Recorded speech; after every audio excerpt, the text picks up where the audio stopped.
Hello everybody and welcome to another edition of Out Today and What I Missed on the Heavy Debriefings YouTube channel. This is Josh Ronquist here with another 20 albums that I'll be covering, 5 that are out today, 15 that I missed along the way. At the end of this, I will have covered 700 albums in 2025 so far, and these will also be my final album reviews as I'm 36 years old. As on August 19th, I'll be turning 37. Are these some good albums to leave my first 36 years behind on? Let's find out. First up, we have Castrator with Coronation of the Grotesque. The sophomore album from this NYC band is a battle cry that we need in 2025. With their more than worthy name, Castrator tackles the injustices of the world in a way that only an all-female death metal band can. Feeling like a fusion of Dying Fetus and Cannibal Corpse, this album hits hard not just lyrically, but musically as well. It gets so brutal, but it knows when to show off some killer solos and some melodic passages as well. The production is raw, but it's full of low end, making this a true primal approach. And when you're making this style of death metal, that's exactly what you need. All in all, this is an album that feels almost too appropriate for the times that we live in, but it leaves a lasting impression on all fronts. This is how you make a death metal album stand out by simply being yourselves in 2025. Next up is Chevelle with Bright as Blasphemy, a band I never would have thought I would cover here, but times have changed. The 10th album from this long-running band from Illinois seems like a gigantic left-of-center leap from when I last heard of them. I'm pretty sure the last time I remember hearing the band, at least of my own accord, is 2011's Hats Off to the Bull, which I can't believe is 14 years ago already. The band has always had that alternative metal, alternative rock, mainstream rock, and basically if Tool played in 4/4 sound to them, and that really hasn't changed, but their approach is vastly different.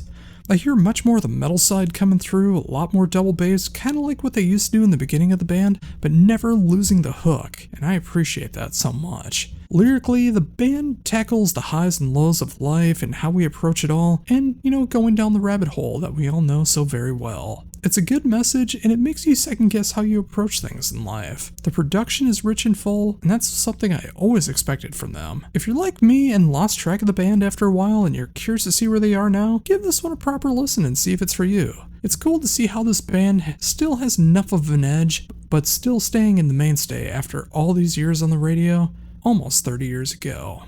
Next up, we have Insight with Savage New Times. 7 albums and 21 years into this Arizona band's career, the band is at their most varied and most hate-filled right now. In 2025, there's so much to be hated and so many reasons to be angry, and Insight have captured much of that essence here with Savage New Times. From the state of the world to personal matters to inner struggles, they are all here and have an awesome soundtrack to the chaos. The band is exploring so much more musically on this one. It's not just a full-on assault the whole time. There are slower moments that you just don't expect, and vocal performances from Richie Cavalera that are easily the best on any album that he's ever done to date. The production is clear and it hits so hard, which you definitely need on an album that's this bombastic. Insight lists themselves simply as a heavy metal band, and this might be the first album where that title is fully apt. The diversity in sounds and the genre bending makes this one hard to categorize, but nothing feels avant-garde. This is just a hard-hitting album that comes in, blows you away with a little over 32 minutes, and leaves you on the pavement. This is what an Insight album should be in 2025. Now we have Martyr with Dark Believer. Martyr from the Netherlands has been around since 1982, and in those 43 years, the band have mastered their style of speed metal, heavy metal, power metal, into a form that simply works from beginning to end. With their 6th album, the band isn't reinventing the wheel, nor should they have to. They are making the classic sounds of heavy metal thrive in 2025, and hitting everything that you'd expect from these classic genres, but updated just enough in the production for 2025 to make a full impact for any listener. If you enjoy the new wave of British heavy metal sound, or you enjoy the likes of bands like Crimson Glory and Sanctuary, you are going to love what Martyr has to offer. The band knows how to go from the highest of levels and back up just enough for breathing room. This is a modern throwback that feels just right, and if you need that as well, put this one on immediately. And finally, for brand new albums out today, we have Unleashed with Fire Upon Your Lands. Unleashed have returned with their 15th album and somehow their longest break in between albums, only 4 years when you think about it, to create one of the most crushing Viking metal death metal albums of 2025. The band has always had this flair to them where they can be as punishing as possible, but throw in just enough of a hook to keep your interest and level everything in their path. The production on this one is right in balance of clear and raw, without ever going too far into either direction. The songs, while not doing anything jaw-droppingly different, don't need to. Unleashed have always had their signature blend of Scandinavian death metal and just enough of a Floridian death metal sound to make them stand out from the pack, and this is another wonderful display of it all. Sometimes you just want that devastating death metal album, and that's exactly what you're going to get with the brand new album from Unleashed. And now for everything that I missed along the way, starting with the band Act with Eternal Winter. Sweden's Act have returned after 9 years with their 6th album, and it is a whirlwind of prog rock that will hit your soul if you let it. The band continues to explore their style of prog by expanding even further by making the poppier moments even poppier, the heavier moments even heavier, and the prog tropes done in just the right ways. The production is exactly what you want in this style and done to perfection. The album also flies by quickly at under 32.5 minutes, which is a rare feat for most prog rock bands, but not for Act. For those familiar, if you enjoy the likes of Spock's Beard, Marillion, the Flower Kings, and Transatlantic, you need Act in your life, and I mean right now. Next up is a band name that I deeply apologize for getting wrong, but I'm going to try the best that I can. Asunoyoki with Think of You. The 3rd album from this Japanese band is my first foray into the band, but I am loving what I am hearing. This strange on paper but wonderful in execution mix of post-black and post-hardcore, plus a nice healthy mix of J-rock, takes all the genres and makes for a sonic treat from start to finish. The production is stellar, the songwriting is inspired. It is also another album that feels like it flies by at 9 tracks and 36.5 minutes. With this style, it never loses momentum no matter what the tempo is, and it always stays fresh and inspired. If you want to hear a band channeling their inner Death Heaven, Mole, and the 2011 album New Album by Boris, go and discover this band. You would be in for such a treat. Now we have Black Parade with 3. Is it too early to call this the black metal album of the year? Probably, but it is more than worthy to be considered. Having turned the genre of black metal on its ear since 2022, 3 very well may be the best album of Black Parade's career. It hits everything that you love about black metal, but it is done with such finesse and expertise that it easily makes the band a true game changer. Then you mix that black metal with just enough of the Native American folk influences, and it creates a sound that you can hear in other bands like Eglock and Panopticon, but it's not done like this. 3 makes not only a more mature album with more dynamics, but it's also the best songwriting and performances so far in the band. The best production, the perfect album length for a black metal album of the style, just everything that it is that it needs to be, and only improves with every passing listen. If you've never checked out Black Parade before, you need to change that immediately. You don't hear a band like this every day, especially one that will be so instrumental in the evolution of black metal. Catch them now while you're lucky enough to still be a fan as they continue to rise to the stars. Next up we have Kulak with Eidetica. I covered Kulak earlier this year with the mesmerizing album Wayfarer, a phenomenal take on funeral doom, post-black, and progressive metal. But with this new album, it continues that trek, but in a different way. Where the former is much more of that soundtrack style that really builds up that you hear in a lot of doom and post, this album takes more of a prog metal affair, and there's so many nods to classic prog metal but still layer in that post-black and doom and those haunting vocal melodies. This has to be a companion piece to Wayfarer, and from the Bandcamp it definitely does seem to be that way, and it makes so much sense not to be. This is another Kulak album without traditional vocals, and everything is done with vocal melodies and harmonies choir-wise matching the music, proving once again that not everything needs lyrics. The production is just raw enough, but it still hits home, and the songwriting feels like it will drift away even when it gets proggy. Honestly, I can't decide which album I like more, and it's gonna be really hard to make that choice at the end of the year if I don't lump them together as one entry. This is a genre-pushing album that deserves your ears. Give it a proper listen.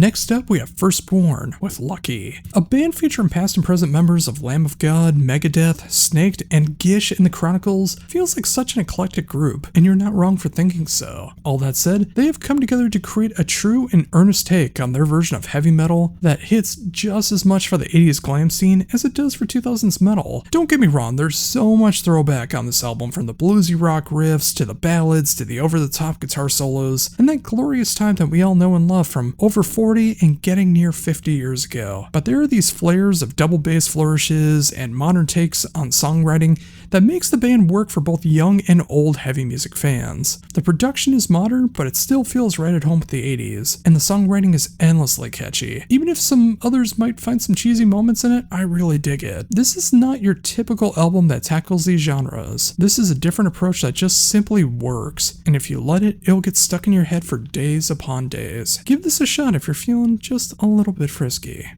Next up, we have Hearts on Fire with Signs and Wonders, a killer display of AOR at its finest in 2025. Featuring a phenomenal vocal talents of Mark Bowles, this is the sophomore album from this group featuring members of Silent Tiger, The Babies, and Magnum. And I can't help but say this is such a fun album from beginning to end. From its excellent production and endlessly catchy songwriting, where everybody shines, this takes everything that you love about AOR and melodic rock and twists it just enough, giving it just a little bit more of a heavier edge, and it works in the best of ways. This is the kind of album that you know exactly what you're gonna get. I mean, come on, look where the band name is. I mean, that kind of gives it away, does it not? But sometimes that's exactly what you need. A hard-hitting, melodic rock AOR album, and showing what rock can still be in 2025. Put this one on, kick back, and enjoy. Now we have Live Sin with Close Your Eyes, somehow being the heaviest yet catchiest and most varied album to date from Live Sin. Her fourth album is an unexpected twist for the former Sister Sin vocalist. This easily has some of the heaviest riffs I've ever heard from her solo work, and some of the most aggressive vocal talents as well, but it still has these moments that remind you of the classic metal sound in all of its glory. The production is polished in just where it needs to be, and the songwriting, while all over the place, does make sense in context to the music. Strangely, the album can jump from Sister Sin to Doro to Otep to Huntress to Arch Enemy, and all of it makes sense. But it's that musical journey that this solo band has led us to, and I'm all for it. This is an active listening album, like you really gotta be paying attention to this one, but it is more than worth the trip. If you want a true showcase of what Live Sin is all about, check out Close Your Eyes. Next up, we have Path to Purgatory with Pathos, the debut album from this Portuguese melodeath band featuring a couple members of Haunted Funeral, whom I just so happened to cover earlier this year, is quite a display of melodeath in 2025. While the production is quite raw, the musical talent more than makes up for any shortcomings that you might have with that. This is a hard-hitting melodeath album that explores both sides of the genre and never loses that intensity in the process. I can hear a lot of Scandinavian melodeath going on with this one, with just enough of their own influences to make the music truly their own. If you enjoyed Haunted Funeral, but you want more of a focused take on the melodeath side of their sound, check out what Path to Purgatory is all about. Up now, we have Rosetta Stone with Dose Makes the Poison. My first foray into this long-running UK band is quite a welcome one. Hitting the style of goth rock and post-punk with just enough dark wave reminds me so much of the first Nightingale album, and I love that album. And of course the legendary bands such as Sisters of Mercy, but done in their own way. From the signature vocal style that hits that goth style in just the right way, to the drum machine that sounds so satisfying to listen to, and I say that as a drummer, to the 80s influences of the guitar, bass, the synths, make this one intriguing album for those that love the 80s style and need something like it as we enter the fall season for 2025. 11 songs, 37.5 minutes, and exactly what this style should be from beginning to end. Check this one out. Now we have Skies Turn Black with Broken Hearts and Bad Habits. This is one of the strangest yet oddly catchy albums I've come across all year. This is a band that is not afraid to wear their influences on their sleeves and make the music that they want to make. It's not too often I can find a band that hits their inner Iron Maiden, Bullet for My Valentine, Electric Callboy, Hymn, and Carmeria, but here we are. The production could use some tweaking, but the music and its genre-bending mashups more than make up for it. With this being their sophomore album, their first since 2018, you can hear the evolution of their sound, and I couldn't be more curious to see where they go from here. This absolutely won't be for everyone, but for those that are adventurous but still want something very catchy, you really need to give this one a shot. Here we have Technologist with Reborn. The debut album from this Manchester band is a highly infectious slab of progressive death metal that I never could have expected, hitting moments that remind me of Mutiny Within and Thematic to some of the heavier ends of bands like Native Construct and even Between the Buried and Me, but all done with this level of class and self-awareness. This is the kind of album that will make you both think musically and on a lyrical level, and to me, those are always the kind of albums that are worth going back to time and time again. From an excellent production style to an album that's just a little over 32 minutes, it gets in with its prog message and it leaves you wanting more. And I can't wait to see what they do next. If you want to see what happens more on the catchier side of progressive death metal, check out what Technologist is all about. Now we have 1000 Below with Buried in Jade. So this is a band that could easily explode into the stratosphere at any moment. Even when you look at their online presence, they have millions of plays on their tracks, and it's very well deserved. Combining the heaviest aspects of second wave metalcore with 2020's modern metal and pop influences is really a winning combination, and can make both sides of the genre border very happy. The production is crystal clear, and the songwriting is written with all lean and mean and no fat on the bone. If you enjoy the of bands that I've covered in the past 2 years, such as Awaken I Am, Dreamwake, Siamese, and Dayseeker, you are going to love what 1000 Below is all about. Unless you already know them, then good on you. Now we have 1000 Below with Buried in Jade. So this is a band that could easily explode into the stratosphere at any moment. Even when you look at their online presence, they have millions of plays on their tracks, and it's very well deserved. Combining the heaviest aspects of second wave metalcore with 2020's modern metal and pop influences is really a winning combination, and can make both sides of the genre border very happy. The production is crystal clear, and the songwriting is written with all lean and mean and no fat on the bone. If you enjoy the of bands that I've covered in the past 2 years, such as Awaken I Am, Dreamwake, Siamese, and Dayseeker, you are going to love what 1000 Below is all about. Unless you already know them, then good on you. Here we have Tragedy by Design with For the Greater Good. The debut LP from the Seattle band hit me like a ton of bricks, and it hasn't stopped yet. Hitting this balance of the heaviest ends of metalcore with moments of near radio rock with endlessly catchy hooks mixed in with those heavier moments is a winning combination that wins me over more and more with every listen. The vocals can hit from the heaviest metalcore moments to moments that remind me of bands like Dredge and Being. Musically, it'll get stuck in your head, and I'm so happy that it does. The production is nearly perfect, with the screams and growls getting a little buried in some of the tracks, especially if there's screams and growls on the same track, but hey, that's a picky thing. But this is a debut album, so, cut them some slack. If you want something that will remind you of bands like Periphery, Ghost Seeker, The Ghost Inside, and Varia, give Tragedy by Design your proper attention. And finally, we end things with Winter Eve with Birth of Tragedy. How appropriate to do my last review at 36 years old with some gothic death doom. The third album from this French outfit is a devastating piece of gothic death doom that will destroy your soul if you let it. The vocal delivery alone sends chills down your spine from its haunting cleans and demonic screams and growls. This is easily some of the best gothic death doom performances I've heard this year. The production is a bit raw, but this is a DIY affair after all, and it still sounds great despite that. This is an album I can't stop spinning. And if you enjoy the likes of Draconian, Theater of Tragedy, Paradise Lost, and October Tide, do yourself a favor and check out what Winter Eve is all about. After all, it will be winter soon enough. And there you go, folks, another 20 albums down for Out Today and What I Missed, this time for August 15th, 2025. What do you think? Did I pick out some good albums? Did I pick out some bad albums? Anything that I missed? Anything that I should check out? Please let me know down below. And of course, like, comment, share, subscribe, all of that good stuff. It feels so great to have covered 700 albums so far in 2025 so far. And again, this is my last airing of Out Today and What I Missed before I turn 37 coming up on the 19th. So make sure to come back for August 22nd, 2025 as we do another 20 albums for Out Today and What I Missed. And until then, for the Heavy Debriefings YouTube channel, this is Josh Runquist saying, embrace the skillet.